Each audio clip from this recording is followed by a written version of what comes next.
क्या होगा अगर कोई ये कहे कि रात के 11 बजे दिन भर के काम के बाद जो हमें भयंकर थकान महसूस होती है ना, वो 90% शारीरिक है ही नहीं। अच्छा, मतलब शारीरिक नहीं है तो? हाँ, मतलब वो महज एक मनोवैज्ञानिक भ्रम है। हमारा दिमाग एक तरह से हमें बेवकूफ़ बना रहा होता है। हम फ़ोन पर लगातार बस स्क्रॉल करते रहते हैं और खुद को थका हुआ मानते हैं, जबकि असल में वो थकान कुछ और ही होती है। ये तो काफी दिलचस्प बात है। बिल्कुल।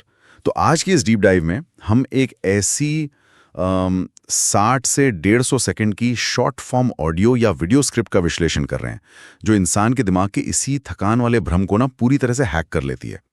हमारा मिशन आज ये डिकोड करना है कि कैसे चंद सटीक शब्द, आवाज का बेहतरीन उतार चढ़ाव और सही बैकग्राउंड म्यूजिक एक हताश और निराश मानसिकता को तुरंत एक्शन और प्रोडक्टिविटी में बदल सकते हैं। तो चलिए स्क्रिप्ट की गहराई में चलते हैं और समझते हैं। हाँ, और ये विषय सच में बहुत ही जरूरी है, क्योंकि हम अक्सर ये मानकर चलते हैं कि किसी गहरी मानसिक स्थिति या हताशा को बदलने के लिए ना एक लंबे चौड़े भाषण या किसी बहुत बड़ी इवेंट की जरूरत होती है। सही बात है, हम सोचते हैं कि कोई लाइफ चेंजिंग सेमिनार अटेंड करना पड़ेगा। एग्जैक्टली। लेकिन आधुनिक मनोविज्ञान और जो हमारी ऑडियो विजुअल इंजीनियरिंग है, वो कुछ और ही कहानी बयां करती है। मतलब 60 सेकंड का एक अच्छी तरह से डिजाइन किया गया संदेश ना दिमाग के न्यूरल पाथवेज में वो चिंगारी पैदा कर सकता है जो शायद 1 घंटे का लेक्चर भी ना कर पाए। अरे वाह, सिर्फ 60 सेकंड में? हाँ, स्क्रिप्ट की ताकत सिर्फ ये नहीं है कि ये क्या कह रही है, बल्कि ताकत इस बात में है कि ये इंसानी दिमाग की वायरिंग का इस्तेमाल कैसे कर रही है। तो यहीं से ना हमारी स्क्रिप्ट का सबसे पहला और शायद सबसे अहम हिस्सा शुरू होता है। वीडियो की शुरुआत किसी लाउड या चीखते चिल्लाते मोटिवेशन से नहीं होती है। इसके बजाय एक बहुत ही शांत, लगभग एक लोरी जैसा बैकग्राउंड म्यूजिक बजता है। शांति से शुरुआत होती है। हाँ, और एक बेहद नरम आवाज कहती है, तुम थके नहीं हो, बस उलझ गए हो। और इसके ठीक बाद ना 2 सेकंड का एक सन्नाटा आता है, एक पॉज। जब मैंने इसे पहली बार सुना तो मेरे दिमाग में तुरंत उस ईयरफोन के तार की तस्वीर आ गई। कौन सा तार? अरे वही जिसे हम अक्सर अपनी जेब या बैग से निकालते हैं और वो पूरे तरह से गुच्छे में उलझा हुआ होता है। हाँ, वो तो सबके साथ होता है ना? अब वो तार खराब नहीं हुआ है, उसे कूड़े में फेंकने या नया खरीदने की जरूरत तो नहीं है। उसे बस थोड़ा सा ध्यान देकर सुलझाने की जरूरत है। तो क्या इंसानी दिमाग का जो बर्नआउट है वो भी कुछ ऐसा ही नहीं है? ये जो आपने उलझे हुए तार वाली बात कही ना, ये इस सिचुएशन को समझने के लिए एक बहुत ही बेहतरीन नजरिया है। अगर हम न्यूरोलॉजी के दृष्टिकोण से देखें तो हमारा दिमाग शरीर की कुल ऊर्जा का लगभग 20% हिस्सा इस्तेमाल करता है। 20%? सिर्फ दिमाग? हाँ, बिल्कुल।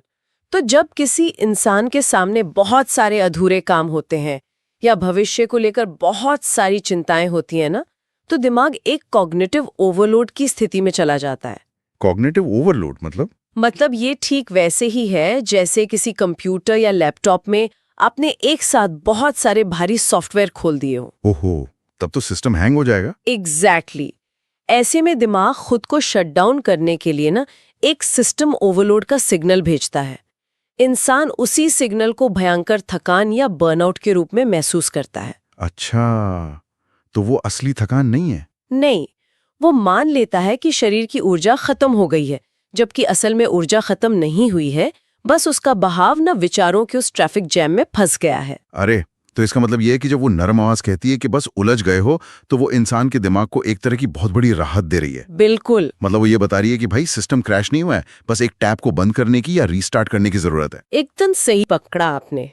और यहाँ पर आवाज का जो टोन है ना, वो जो बहुत ही सॉफ्ट टोन है, वो बहुत बड़ा खेल खेलता है। आवाज का टोन कैसे खेल खेलता है? देखिए, विकासवादी जीव विज्ञान या जिसे हम एवोल्यूशनरी बायोलॉजी कहते हैं, उसके अनुसार जब भी कोई तेज या आक्रामक आवाज हमारे कानों में पड़ती है, तो हमारे दिमाग का जो एमिगडेला है, हाँ, ये क्या करता है? ये दिमाग का वो हिस्सा है जो खतरे को भांपने का काम करता है। तो वो तुरंत एक्टिव हो जाता है और एक डिफेंस मोड में चला जाता है। अच्छा, मतलब वो लड़ने या भागने के लिए तैयार हो जाता है। हाँ, फाइट और फ्लाइट मोड। लेकिन एक नरम और शांत आवाज ना इस एमिगडाला को बाईपास कर जाती है।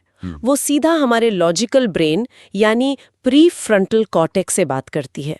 वाओ, ये तो बहुत ही डीप साइकोलॉजी है ना? ये आवाज इंसान के कंधों से वो मैं हार चुका हूं वाला जो भारी मनोवैज्ञानिक बोझ है ना, वो उतार देती है।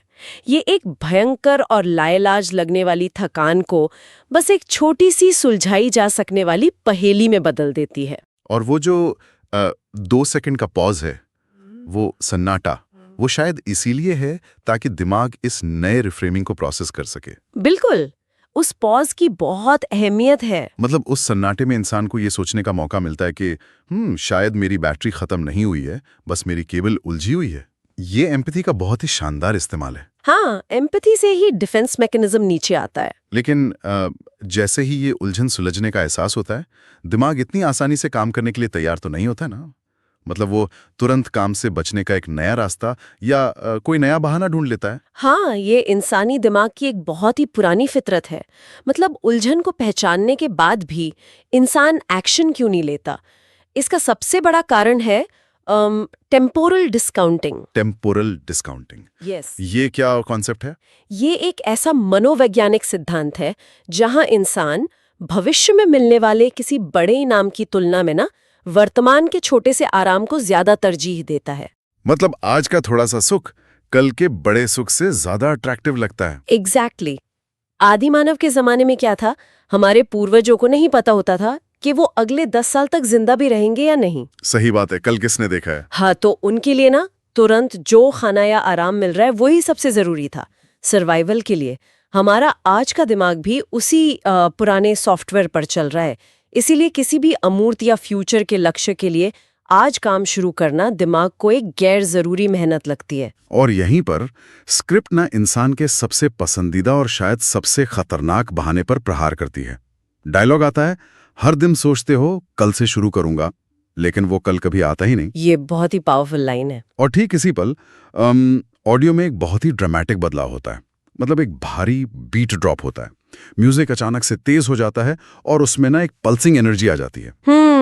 एनर्जी शिफ्ट होती है। और स्क्रीन पर एक विजुअल आता है जिसमें एक व्यक्ति अचानक से उठकर काम शुरू कर रहा है और आवाज एक बहुत ही कमांडिंग टोन में कहती है, सुनो, परफेक्ट टाइम नाम की कोई चीज नहीं होती। जो लोग आगे बढ़ते हैं वो बस शुरू कर देते हैं। हाँ, ये एक्शन ओरिएंटेड हो जाता है। यहाँ मैं एक पल के लिए रुककर आपसे थोड़ा कड़वा सवाल पूछना चाहूंगा। जी बिल्कुल, पूछिए। क्या ये सलाह थोड़ी सी बेवकूफ़ी भरी नहीं लग रही? मतलब किसी भी काम को बिना सोचे समझे बस शुरू कर देना क्या सच में सही है? क्या एक अच्छी प्लानिंग करना, सही परिस्थितियों का इंतजार करना अक्लमंदी नहीं है?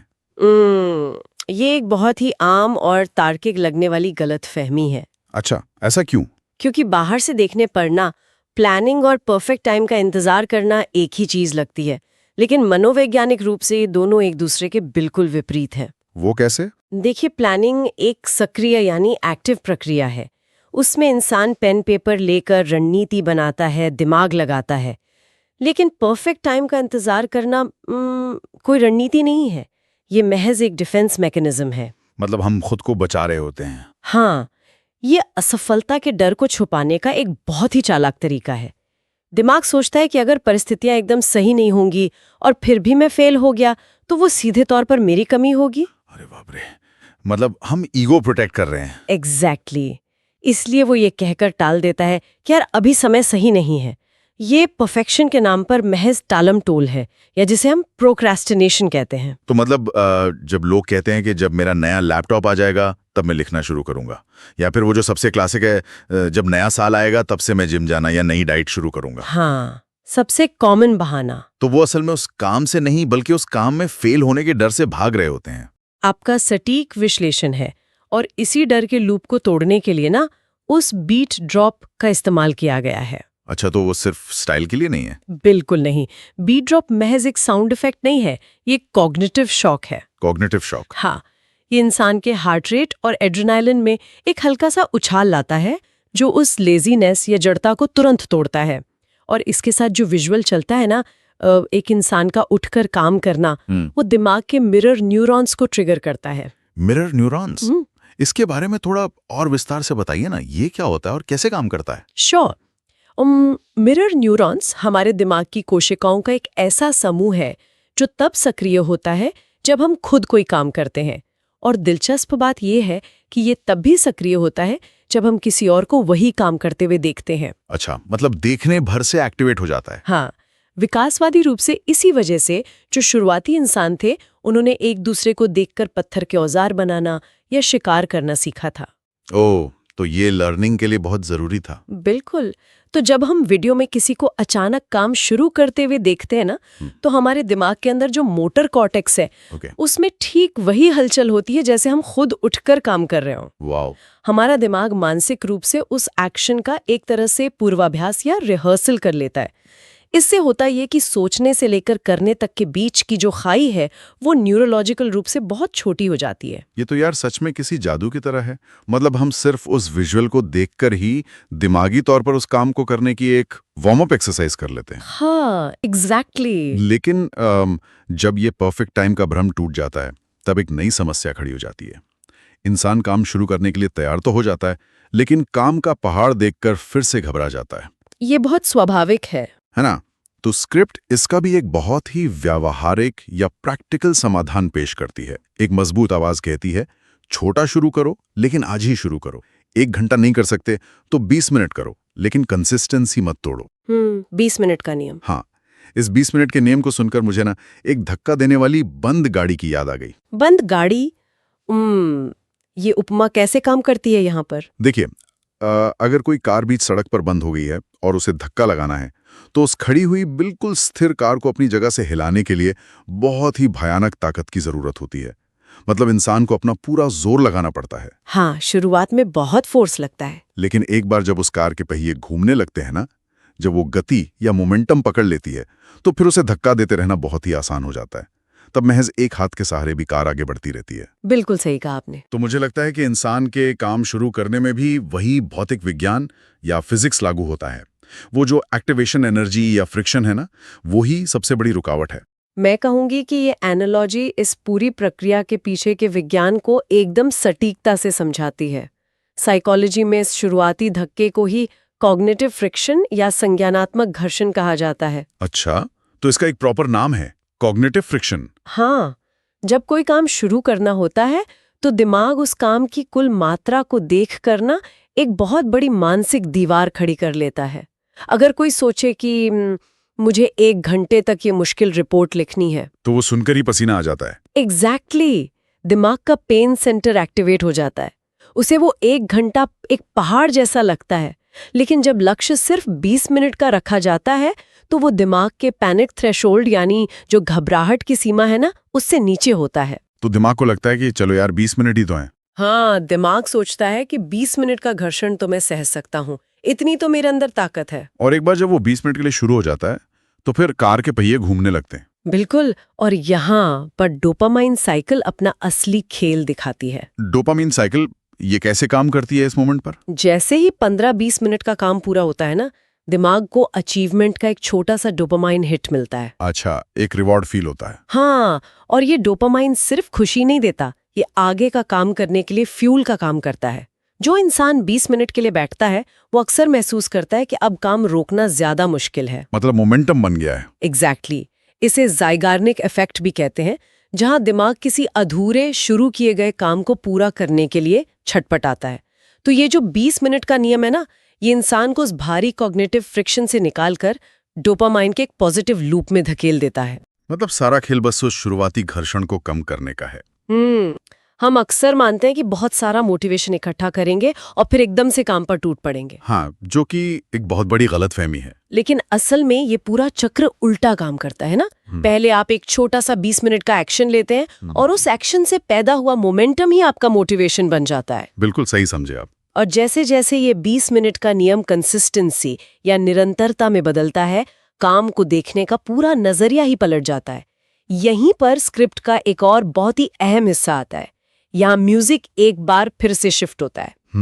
Final shift. वो पल्सिंग बीट अब एक बहुत ही प्रेरणादायक अपलिफ्टिंग ऑर्केस्ट्रा में बदल जाती है और आवाज कहती है, जीतने वाले अलग काम नहीं करते, वो काम को अलग तरीके से करते हैं। इस लाइन को यहाँ पर रखना ना एक बहुत ही सोचा समझा मास्टर स्ट्रोक है। मास्टर स्ट्रोक कैसे? देखिए, जब कोई इंसान छोटे कदमों से शुरुआत करता है तो अक्सर उसके मन में एक शंका या एक इम्पोस्टर सिंड्रोम पैदा हो सकता है। मतलब उसे खुद पर डाउट होने लगता है। हाँ, वो सोच सकता है कि दुनिया में लोग इतने बड़े बड़े काम कर रहे हैं और मैं महज 20 मिनट काम करके खुद को क्या साबित कर लूंगा। हाँ, ये थॉट तो आता है कि मैं तो बहुत पीछे हूँ। सही कहा। वो सोचता है कि क्या मुझे सफल होने के लिए कोई नई जादुई या क्रांतिकारी चीज नहीं खोजनी चाहिए। तो ये जो लाइन है ना, ये उस हीन भावना और शंका को जड़ से मिटा देती है। ये इंसान को ये एहसास दिलाती है कि बोरिंग और साधारण कामों को रोज करना ही अपने आप में एक एक्स्ट्राऑर्डिनरी बात है। एग्जैक्टली। ये लाइन सफलता को किसी रहस्यमयी प्रतिभा से हटाकर अनुशासन की कला में बदल देती है। ये तो अलग तरीके से करने का असल मतलब ये नहीं है कि काम करने का कोई नया उपकरण या शॉर्टकट खोजा जाए। तो असल मतलब क्या है? इसका मतलब ये है कि जब बाकी दुनिया उस परफेक्ट टाइम का इंतजार कर रही है ना, जब बाकी लोग कॉग्निटिव फ्रिक्शन से डरकर सोशल मीडिया पे स्क्रॉल कर रहे हैं, तब कोई इंसान हर दिन पूरे फोकस के साथ अपने उसी बोरिंग काम को अंजाम दे रहा है। क्या बात है! निरंतरता ही वो अलग तरीका है। ये म्यूजिक और इस लाइन का कॉम्बिनेशन उस इंसान के अंदर एक गर्व की भावना पैदा करता है कि उसका उठाया गया वो छोटा सा कदम कोई मामूली बात नहीं है, बल्कि वही असल कामयाबी का फॉर्मूला है। सच कहूं तो ये 60 सेकंड का सफर ना वाकई एक पूरी साइकोलॉजिकल जर्नी है। मतलब ये एक उलझे हुए दिमाग को सहलाने से लेकर उसे मोमेंटम में लाने तक का काम बहुत ही परफेक्शन से करता है। बिल्कुल, एक पूरा आर्क है इसमें। और फिर आता है इस वीडियो का आउट्रो, इसका अंतिम पंच, जहां आवाज अचानक से बहुत गहरी, भारी और धीमी हो जाती है। एक ऐसी टोन जो किसी आर्मी कमांडर की तरह लगती है। आवाज कहती है, आज का एक छोटा कदम कल की बड़ी जीत बनता है। और फिर वीडियो के अंत में ना स्क्रीन पर बड़े बड़े बोल्ड अक्षरों में लिखा आता है, स्टार्ट नाउ, नो एक्सक्यूजेज। ये जो अंतिम हिस्सा है ना, ये इस पूरी स्क्रिप्ट को एक जवाबदेही या अकाउंटेबिलिटी के फ्रेम में बांध देता है। अकाउंटेबिलिटी कैसे? अगर हम शुरुआत की तरफ लौटें, हाँ। तो वहां आपको याद होगा बहुत नरमी थी। हाँ, वो लोरी जैसा म्यूजिक और सॉफ्ट टोन। बिल्कुल, वहां ऐसा लग रहा था कि स्थिति पर किसी का कंट्रोल नहीं है। हाँ। और बस एक उलझन है। वहां सहानुभूति जरूरी थी ताकि वो जो डिफेंस मैकेनिज्म है वो नीचे आ सके। सही बात है। लेकिन अंत तक आते आते ना वो नरमी पूरी तरह से गायब हो चुकी है। अब कोई पैट ऑन द बैक नहीं है। नो एक्सक्यूजेज एक बहुत ही कड़ा निर्देश है। मतलब अब कोई बहाना नहीं चलेगा। हाँ, ये इस बात का संकेत है कि अब सारी मनोवैज्ञानिक बाधाएं दूर हो चुकी हैं, मिरर न्यूरॉन्स एक्टिवेट हो चुके हैं, आपके डोपामाइन लूप का रास्ता बन चुका है। तो अब टालमटोल के लिए कोई जगह नहीं बची है। ये श्रोता को सीधे तौर पर उसके खुद के एक्शन के लिए जिम्मेदार बना देता है। तारीफ है। मतलब एक उलझे हुए तार की सहानुभूति से शुरू होकर एक वेकअप कॉल वाले बीट ड्रॉप के जरिए ये एक प्रैक्टिकल 20 मिनट का लक्ष्य देती है और अंत में एक मजबूत कमांड पर आके रुकती है।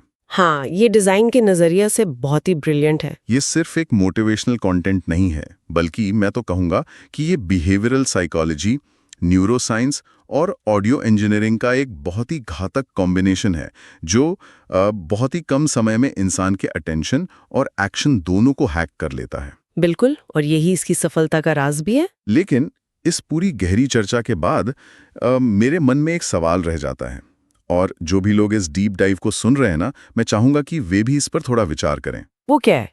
देखिए, जब वो 60 सेकंड का वीडियो खत्म हो जाएगा, वो बीट ड्रॉप शांत हो जाएगा और वो प्रेरणादायक आवाज भी बंद हो जाएगी, तब स्क्रीन के बाहर सिर्फ और सिर्फ असल जिंदगी की शांति होगी। हाँ, एकदम सन्नाटा और वो बोरिंग काम। एग्जैक्टली, वो नीरसता सामने होगी। तो क्या आज उठाया गया वो जो छोटा कदम है, वो कल की उस बड़ी जीत तक टिक पाएगा, या फिर किसी ऐसे बाहरी मोटिवेशनल ऑडियो या वीडियो पर रोज निर्भर रहने के बजाय हमें उसी शुरुआती कॉग्निटिव फ्रिक्शन से लड़ने की आदत को ही अपना असली मोटिवेशन बनाना होगा?